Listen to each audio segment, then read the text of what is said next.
Welcome back. I hope you all thoroughly enjoyed that previous presentation.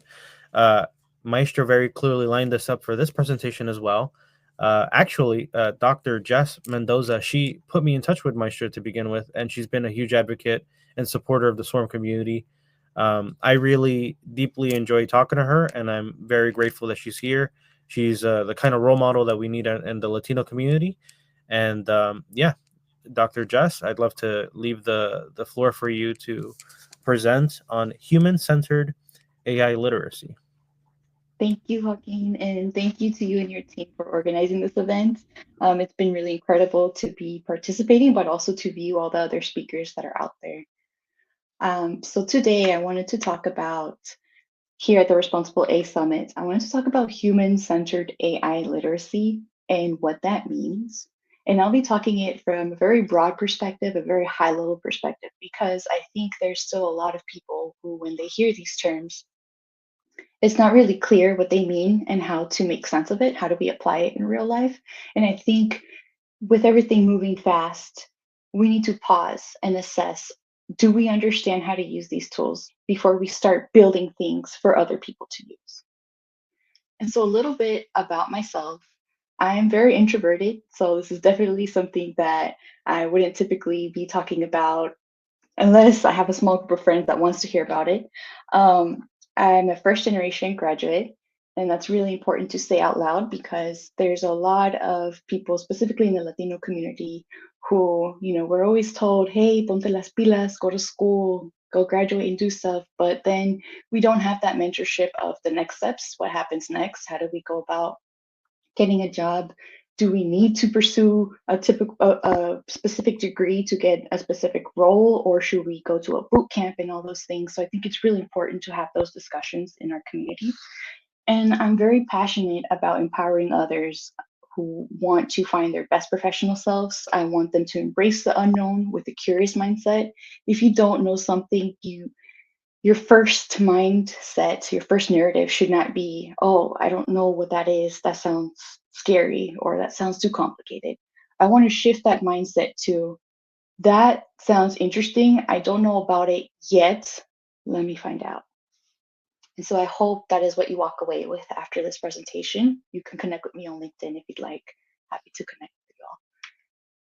So the aim of today is to empower the everyday user and so that they can harness the strengths of using AI responsibly and effectively. I have a short agenda for you. We're going to start with briefly discussing, what do you mean by understanding AI? What do you mean by AI governance? What does that entail? What does it mean to be responsible with these tools? What does it mean to be literate in this field? And who are these learner personas out there? We have user personas, but who are the learner personas? And then lastly, I do want to touch a little bit on crafting an effective prompt and a call to action for you that you can get started on today. So let's start by a short story. If you could picture yourself as an early human, you've seen fire for the first time, you're feeling its warmth, you're feeling that, hey, if I get too close to it, it's gonna burn me. But if I don't do anything with it, I'm not gonna be able to cook good food. So we've come from being scared of fire, learning how to control it, and then learning how to innovate with it. And thank goodness we have, because then we wouldn't have tacos de asada or pupusas or any type of hot foods that you can think of. So AI is our modern day fire. It might seem overwhelming at first and even dangerous, but if we start with a mindset of, let's be curious about it, let's try to understand it, we can do so many things together as a community. And I just want to give you a brief timeline of all the things that we've accomplished as a civilization. We've consistently moved from fear to progress since the discovery of fire to where we know what a wheel is and how to use a wheel, to the Industrial Revolution, and now we are here at the age of AI. But even though we've consistently moved forward, there's always been some setbacks in between. And I want to talk to you about this word called technophobia and what that means. Basically means it's a fear of all forms of technology, not just computers, but what it can do with. And at the time of this study, between 25 and 50% of the American population would identify themselves as feeling or being technophobic. I just want you to pause for a little bit and think about, wait a minute, how long ago was this study? I thought we got past this. And just so you know, it was about 30 years ago, and we're still experiencing technophobia, this time in terms of AI, which is reasonable because all these buzzwords are here. What's AI literacy? What does it mean to be responsible, not governance? But what does it mean to me as a user? So, you as a user of AI, not necessarily as we're trying to build a client experience, but you as a person who is exploring this tool, what does that mean for you? And what should every user know about AI? I want us to imagine that we're gathering around that fire again, and we're going to gather this warmth of understanding. What does that mean? Governance, responsible AI, and AI literacy are all pillars of what we need to make sure we have a thorough understanding of AI. And I'll go a little bit into detail. With AI governance, what we really want to do is have this transparency, fairness, compliance, and accountability. Are these systems being trained in a way that's going to benefit the greater population? Is it true to what, is the output true to what we're feeding it? How are we cross-checking what these outputs are? And do we know how the outputs are being generated? It's not a magic black box, I'll tell you that. It's a lot of algorithms, but like, how do these algorithms work together to produce something for you? And then we have to be responsible about it. So kind of ties into that governance, that transparency and the fairness, but we need to talk about the ethical development. Is this fair to use? For example, if we have a program that is for, hey, we're going to do this responsible AI, but we're going to charge an insane amount of money that it's not affordable to the general population, which is why I'm very grateful that this event is free. Uh, we're limiting ourselves to getting others to be on that same level ground with us. So let's define what AI literacy is, because that is the heart of what I want to talk about today. I want to begin with a conceptual understanding. When you are thinking about AI literacy, there are many different levels that go in between. The very basic one is this understanding of, okay, I know what to do with it. I understand enough of how to use it, but I don't really know how it's using my data. I don't really know if some people have children, like I don't know if they have parameters set in place that are going to expose my child to information that I don't want them to know yet, or I don't want them to know, period. Like if they're saying they're being bullied by an AI system, as we've been seeing with character AI. Also, I want to talk about the technical skills. So that's another level of understanding AI. So once you get that basic foundation of you're curious how it works, well, now you can understand the basic computational thinking. You can understand how these algorithms function together to produce an output for you. It can be as simple as, okay, I'm writing a prompt or I'm telling it something and it's going to generate something. And that's where it becomes important to understand, because I think we as a species have not mastered the art of communicating human to human. And that's why there's so many mistakes, so many things wrong in the world, I believe. When we're talking about these AI systems, it's important to understand how they work so that we can communicate with these tools effectively. But the backbone, the ultimate thing that we need to focus on is enhancing our ability to think critically about these systems. Because if we're just putting in information that's going to confirm a bias that we have, well, now we're just giving ourselves that spiral into the wrong place. We're not giving ourselves the opportunity to challenge our perspective. So when we're talking about personal use, professional use, enterprise use, are we thinking about it critically how it's going to affect us? If I'm putting in, for example, as a user experience researcher, we analyze data all the time, qualitative data. But if we don't take the time to redact information, to remove personal identifying information, we're putting things at risk versus somebody that they might have not been aware of the implications of this and they might do it anyway. And that's why There are some organizations who have gotten in trouble with that. I remember some organizations had trouble with hiring bias. There was just availability of the data at the time was only showing a particular demographic of white men, and it would not cancel, but it would move past certain resumes that had the word women in it. And it might have not been intentional, but because there wasn't that critical thinking of, wait a minute, how is it collecting the data and from where and from how long ago and from who, then that's when we start to have problems. But we already know that when the fire gets out of control, bad things happen. So there's some risks to misinterpretation. And quite frankly, I don't want to spend too much time on these risks because I think we all are very familiar with how this is going to impact our lives if we do things the wrong way. I do want to talk about, however, how we can mitigate these risks and things that we can think about in the future to make sure that we're being responsible with how we're using these tools. So, the very first step you can do is to understand, how do you guide these flames? How do you create an effective prompt? How do you, like, where do you start? Because there's so many courses out there. You can go to schools and major in computer science. You can get certifications, maybe on Coursera, maybe on LinkedIn. Some of these certifications are paid, some of them are free. Where do you begin?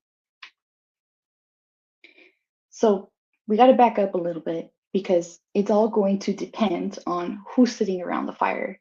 And at this campfire, there's so many different learner personas. So I'll talk to you about a few of them, and I know that they're not all comprehensive. So I'd love to know from the audience, which persona are you if you see that you identify with one in the slides, and which persona are you if you don't see that reflected in the slides? Now, let's back up a little bit again. Who's using AI these days and how? So in this graph, this is from McKinsey, a global survey that was done. You can see that in the light blue areas by age, these are people who are comfortable with using AI. They use it regularly for work. They use it regularly outside of work. And in the dark blue, everything that's above in this area, those are people who have tried AI at least once, or they don't have exposure to AI. They never use AI. And I'm not sure what the reason is. I can assume that it is based on maybe a fear, but it might be other reasons. It might be accessibility issues. Maybe they don't have the bandwidth to have the internet at home, or they have to go to a library and it's shared. We don't know those reasons, but we know that there is a gap there. And it's very important for us to consider, how will we fill that gap? Then we want to talk about industry. So as you can see, all of these bars here, again, light blue is people who are comfortable and they use it regularly. Darker blue is little to no experience with AI. The most media and telecom seem to be using AI the most, whereas financial institutions and services, the most that you see here is this dark blue, that it's little to no exposure. So that is scary. And then energy and materials too. There's just so many gaps here that I feel it's important to understand the basics so that we can all work together collectively. You don't have to be a scientist, you don't have to be an expert to learn more about these things. And this is just a graph that's showing you by region who's using it the most and who's using it the least. Again, light blue is regular exposure and the dark blue is little to no exposure. So let's talk about these personas. Again, there's different kinds of people who want to use AI. You're either fascinated about the possibilities of it, you want to explore, you're looking into applying it just for fun, not to build a product. You're just curious to push those boundaries and limitations of it. And I think a lot of us are at that point, and that's how we started with our AI path. Then we also have a skill builder, which is somebody who might combine AI tools with their own skill set and use that as a reflective tool, or to do some introspection on, okay, here are my skills and here's where I want to be. Based on what I have, what I've done, and what I'm good at, and what my weaknesses are, or areas of improvement, I'm going to feed that LLM model that information to guide me to where I want to go in the future. And I think that's a very important tool. It's a game changer because OpenAI, Anthropic, their subscriptions start at a pretty affordable price. Imagine if we all just decided to cancel Netflix and to get these subscriptions instead, and to put that power back into ourselves to take us places to where we want to go. That leads us to the innovator. You might be using AI as a tool to create something like a product or service. Thinking of the last presenter, Maestro was creating a way to look at his, to advertise how to use these tools as a webmaster. And then also, you might want to use it because you have the potential to disrupt or revolutionize industries. In the educational space, there's a big gap when it comes to serving misrepresented populations, people from marginalized backgrounds, people who experience neurodiversity. And I think this is something that we together, instead of limiting these policies in the classroom, together we can work together to, oh, I'm sorry, that's fine. We can work together so that we can combine those interests and combine those gaps and fill in that space so that everybody is moving along at a steady ground or a steady playing field. We also have the hobbyist, which is anyone who just, maybe you want to use this to enhance your own hobbies, enhance your cooking skills, enhance your painting skills, or maybe you're creating a game and you want to understand and brainstorm, well, how should I tell the story in this game? That could be another useful tool. And no matter which persona you are, if you have that spark of curiosity, you can ignite your own way forward. But even if you don't, if you think it's scary, connect with somebody who you saw on this forum to help guide you. I think it's really cool that now we have this social learning. We can learn from different platforms.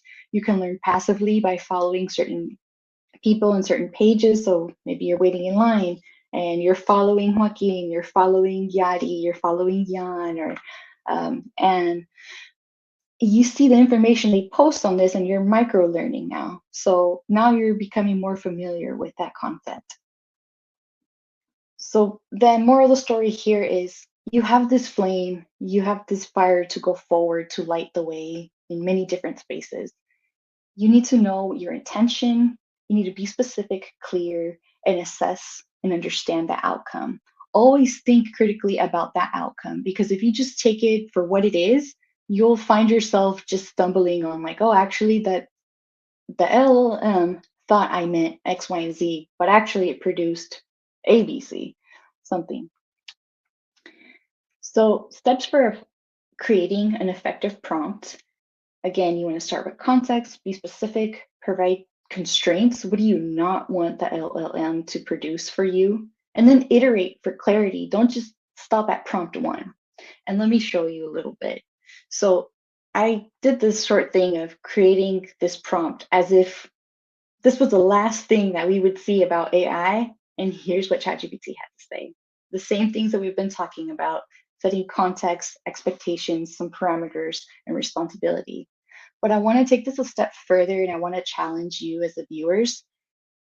If you wanted to learn more about, I want to create a path so that I can understand those three pillars of AI literacy, well, you can take a screenshot of that part in my presentation and you can put in the prompt and then it'll produce you an output to guide you through.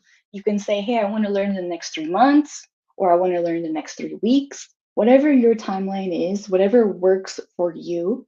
And another cool thing is to tailor it to yourself and what you understand with. You can say, hey, I have no technical background. I don't know any of the vocabulary. So please break it down as if I were a 12th grader or something. There's no shame in that. Like that's absolutely the most powerful way to use it, in my opinion. That's how I've gotten the best results. But I want to open the floor to you guys, and I really hope that by the end of this presentation, I have shifted your mindset from fearing that it's going to take our jobs, fearing that it's moving too fast and we're falling behind, to embracing this as a powerful tool. So thank you. Excellent presentation, as to be expected. We have some questions coming in, but let's open up the floor again. There's one coming from CPT JR, and it might be a bit of a loaded question for you. I don't know how you feel about it, but Larry Ellison, Oracle founder, just mentioned in an interview it needs $100 billion to sit at the table to take influence which direction AI will go. And Elon Musk as well, and a few others want to get that position. So how should we proceed in this AI war? That is a really loaded question. Um, so let me chunk it down a little bit. So it sounds like the person is trying to ask, okay, there's a lot of buy-in that needs to be made in order to shift what we're going to be doing with AI. And I think it starts with us because if we rely on these external governments, policymakers, I mean, policymakers are great, but sometimes they don't consider the user, the end user, that user experience. We need to take it upon ourselves to be responsible with learning. We need to take it upon ourselves to be curious because how can we fight against certain decisions being made if we don't know how they're being made, if we don't know about what they're being made? So I think start with educating yourself, educating your friends, your family, anyone that has an interest in learning about these tools. Because when we understand it, then we can make better decisions for ourselves. And maybe we might not elect those individuals to take those decisions away from us in the first place. Yeah, it's true. It's also a pay to play environment right now. Unfortunately, the people that can build and sell and produce chips, the people that can pay for machine learning models and these large language models to be developed, they're the ones that dictate the direction. There's no way around that at this time. There is effort being done to make small language models more accessible, more efficient, um, but we're sort of at the mercy of researchers and people that are working on these things at the forefront. But more so towards Jess's presentation, you make mention to a lot of interesting things, a lot of foundational things that need to be addressed. Um, at a ground level, are you taking any action to kind of diffuse these things prior to us doing the presentation? You mentioned you deliver some of these presentations in your company, in some of the local communities. So, do you want to talk a little bit about that? Yeah, so with AI moving fast, everyone's kind of like at a race to, oh, we have to start preparing for chatbots, we have to start preparing for like automation stuff. And it's like, whoa, whoa, whoa, hang on, or do we know how this is going to affect our users? Because as I pointed out in one of the slides, like the age discrepancy and then the way that they use these tools, there's a big gap there. So we need to start with that foundation level of let's get the conversation going. Because if you're at an executive level and you're telling your people, hey, let's start making products quick, let's get it out there. Well, you're skipping that step of do we know our users? Do our users know how to use these tools? Um, and I think someone asked a similar question. I see, can UX researchers and designers help define and standardize AI? Hmm. That is a very excellent question. I would say yes, we can. We can by measuring the metrics of what the understanding is today versus what it would be if we were to implement something else. Like, let's say you have a mock up or a prototype. Start with something small that's low risk. Once you have metrics to show, hey, this is what's going to happen if you launch and you didn't do user research. It's going to cost you money. It's going to cost you your reputation. And reputations are really hard to put together after they've been tarnished. Um, it might even cost you resources from your team. Maybe your team is being overworked.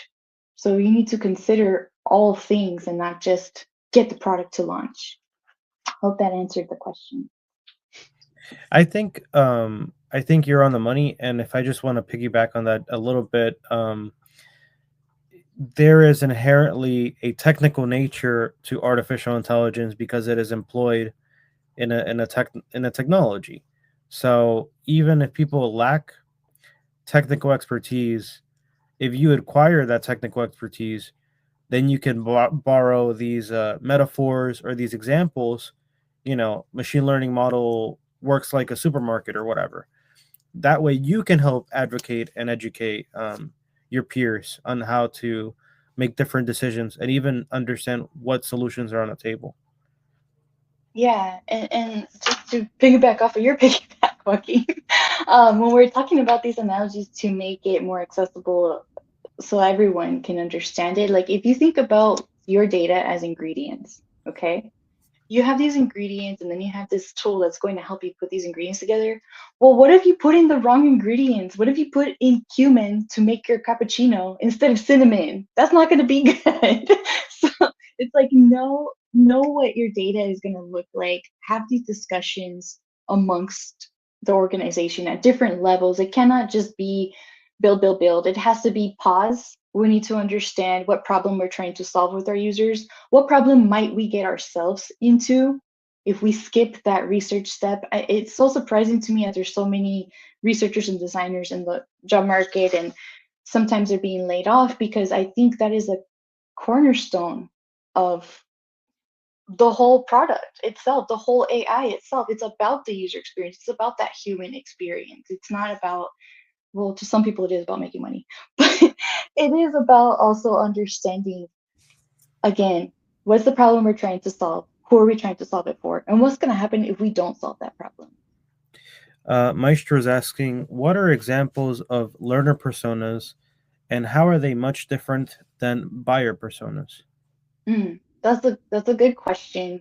So some examples of learner personas might be somebody who's an academic. Maybe they're trying to teach a class for the first time on a topic that, you know, it's a very technical topic, but we want to make it chunks or digestible. That's the word I'm looking for. We want to make it digestible so that the audience can keep up with it. And with these learner personas, you have to think about, okay, does my audience of students is this their first experience in this academic setting? Because for a lot of people, it is their first experience and they don't know how to ask questions. They don't know how to be engaged because maybe they didn't have the best experience throughout their previous educational experiences. So it's our duty to make it a safe space for them. Then there's also the neurodivergent personas. They are going to interact with the professor or with activities or any material they're learning with quite differently than somebody who isn't neurodivergent. And then in terms of buyer personas, as a buyer, we're always looking for like what's convenient, what's going to save us time, or what's nice and shiny.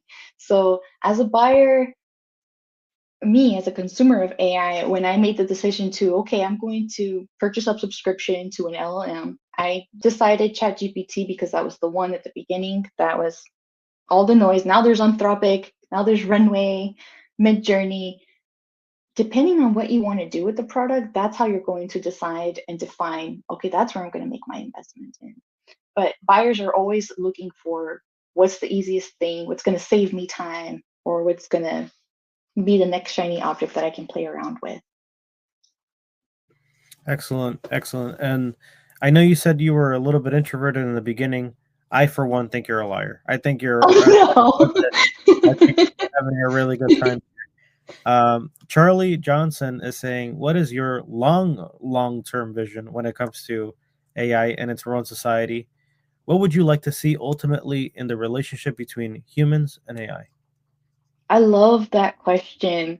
I honestly hadn't thought about it, so let me just pause for a moment and just imagine what it would be like in the long term. Like, imagine if we didn't have any barriers. Imagine if it didn't cost a thing to learn about these things. How far could we go? Like, the first person who created brakes on a car, this was an African American innovator. And back in the days, there was a lot of oppression. There's still a lot of oppression today. I just want to make sure that's clear. Like, it hasn't gone away, it's still there. But imagine if there wasn't that barrier. Imagine if we all worked collectively to expose ourselves to all these experiences that we're learning, and there's just endless possibilities. I know I didn't quite answer the question because I'm just like, I really hadn't thought about the long term. Ultimately, I would like to see the relationship between humans and AI as a useful tool and not something that's weaponized. As Amina, she had mentioned, it's being weaponized. That's really scary. I would like, why haven't we started looking about how to solve world hunger or how to stop human sex trafficking? How do we prevent our children from falling prey to those things?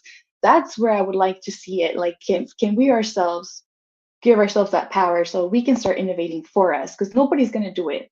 Nobody else is going to do it for us. They're going to try to make money, make profit, but let's try to solve humanity's problems. And that's where I'd love to see it go. Um, Last question, and I think we're going to be at time. How do you balance the trade off between designing AI systems that prioritize efficiency and those that prioritize the nuanced human experience? And Hmm. I think this is especially relevant to you as a question because you label yourself as a human experience advocate. So, love to hear your response. Yeah. So let me read the question. So balancing between having these design systems that we want to go fast, fast, fast, we want to be efficient versus that human experience.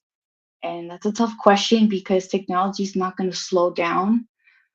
I think these conversations that we're having today are helpful in realizing how much we don't know about these systems. I think being patient, I know it's really hard for businesses to be patient because time is money. I get it, I understand it. But you really need to think about the end users and need to think about who it's affecting because you can have a chat. Like, there's a bank, I'm not going to name the bank, but there's this bank that I absolutely did not have a great experience with. I was talking with the chatbot, and then it told me, okay, we're going to take you to customer service. So then I had the ability to call somebody, but it didn't sound like an actual person. So at this point, I'm thinking, am I getting scammed? And I felt like I was because I had a charge on my card that said, like, am I going to get scammed again 2 times in a row? I don't know. But those things really affect your trust with the tools. And now I'm not with that bank because that was my experience with them every time I tried to get on customer service. So I would say really pause and prioritize how it's affecting the trust with the end user. Excellent, excellent. Dr. Jess Mendoza. It's been a pleasure having you, and we're going to take a break. And we're going to be moving into the last session of the day, which is a panel discussion on a very relevant topic, the economy. But I just want to put Debbie saying thank you for saying that humanity's problems should be forefront. Uh, we're going to go offline. Take your breaks, y'all, and we'll be back.